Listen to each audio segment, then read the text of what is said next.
Oi, pessoal.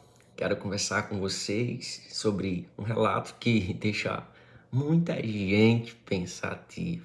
A gente vai conversar sobre um dos relatos mais polêmicos da Bíblia, a história do rei Salomão. Imagina só, você hoje ter 1.000 mulheres. Imagina você ser casado com essa quantidade de mulheres. Ou vice-versa, como que a sociedade te enxergaria. E desde já, se você é novo neste canal, eu sou o Lucas e eu tenho uma mensagem de Deus para o teu coração. Semanalmente eu publico os vídeos aqui para ajudar a sua fé, tá bom? Então, temos uma curiosidade nesse vídeo de hoje. Então, vamos falar sobre uma das histórias muito polêmicas de vários debates, a história do rei Salomão, que segundo os textos chegou a ter cerca de 1.000 mulheres entre esposas e concubinas, tá? Muitos perguntam, mas Deus aceitou tudo isso? Como isso pode estar na Bíblia? Tá? E esse é um tema que gera muita dúvida, muitas opiniões diferentes, até debates. Nosso objetivo aqui, pessoal, não é julgar, tá? Mas entender o contexto da época. Eu olho para esta câmera, mas eu quero olhar nos olhos de vocês, mas eu vejo que a câmera ela aponta para cá, tá? Mas tudo bem. Gera muita dúvida, polêmica, gera muita opinião, debate diferente. O objetivo não é julgar, entenda bem isso, mas entender qual que era o contexto, a cultura da época. Os textos, eles nos trazem algumas lições para a gente tirar para o dia de hoje. Vamos lá? Vamos entender? Pronto, vamos meditar no contexto histórico da época. Primeiro, é importante lembrar que a história está registrada lá em 1 Reis. Se quiser abrir a Bíblia, capítulo 11. O texto conta a história de Salomão, no início do seu reinado. Ele amava Deus e pediu a Deus sabedoria, algo que agradou muito ao Senhor Jesus. Mas com o passar do tempo, ele acumulou muitas mulheres. Foram cerca de 700 esposas e 300 concubinas. Agora, um ponto fundamental, que era muito comum na cultura da época. Não era necessariamente aprovado por Deus isso, tá? Naquele tempo, reis tinham muitas mulheres, como uma forma de selar alianças políticas e até mesmo com outros reinos. Era uma prática social e política. Na verdade, não era uma regra divina, tá? Esse é um ponto chave.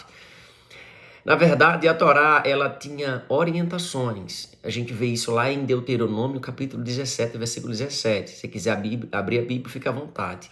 Era dito que o rei, ele não deveria multiplicar para si mulheres ou muitas mulheres, para que o seu coração não se desviasse de Deus. E foi exatamente o que aconteceu. O texto diz que na velhice as esposas de Salomão o influenciaram a adorar outros deuses. Veja que é gravíssimo. Então, respondendo à pergunta do título deste vídeo, Deus aprovou essa prática? Ele permitiu que as consequências acontecessem, pois o coração do rei se afastou do que era certo. O relato existe na Bíblia não como exemplo para a gente ser seguido hoje, mas uma narrativa que mostra que até grandes pessoas, né, pessoas de portes, podem errar quando se afastam dos princípios. Daí eu trago uma reflexão para o teu coração. Mas o que isso tem a ver com nós hoje? Podemos tirar algumas lições importantes? Claro que sim. Primeiro ponto, contexto não justifica tudo. Mesmo que algo fosse comum lá naquela época, isso não significa que é certo ou que devemos seguir hoje, tá? Os princípios de respeito, fidelidade e dignidade com todas as pessoas são claros, tá claro isso. Segundo, influências, claro que sim, importam. Salomão foi influenciado pelas pessoas ao seu redor. E isso nos ensina a escolher bem as relações que cultivamos. Tá? E o terceiro, não menos importante, ninguém está livre de errar. Mesmo que alguém que percebeu sabedoria ou recebeu sabedoria especial, pode se desviar se não permanecer firme nos valores que acredita.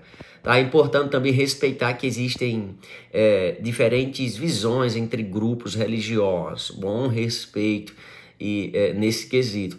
Alguns entendem um relato de forma muito mais literal. Outros analisam isso como uma ótica histórica, cultural. O importante é tratar o tema com respeito, sem ofender quem pensa diferente, tá bom? E eu encerro resumindo essa história, dizendo que Salomão, ele e suas mulheres, é um dos relatos que nos mostra a diferença entre o que era praticado em um tempo e cultura e o que realmente agrada a Deus. Não é um exemplo de conduta, mas um alerta como as escolhas influenciam e podem mudar o rumo da nossa vida. Então, espero que essa reflexão tenha ajudado você a entender melhor o assunto, tá bem? Deixa aqui seus comentários, a sua visão, a sua opinião é muito importante, lógico, sempre com respeito. E não se esqueça, se inscreva neste canal e em breve terão mais conteúdos semelhantes a isso, tá bom? Até a próxima, que Deus te abençoe e tenha um excelente dia.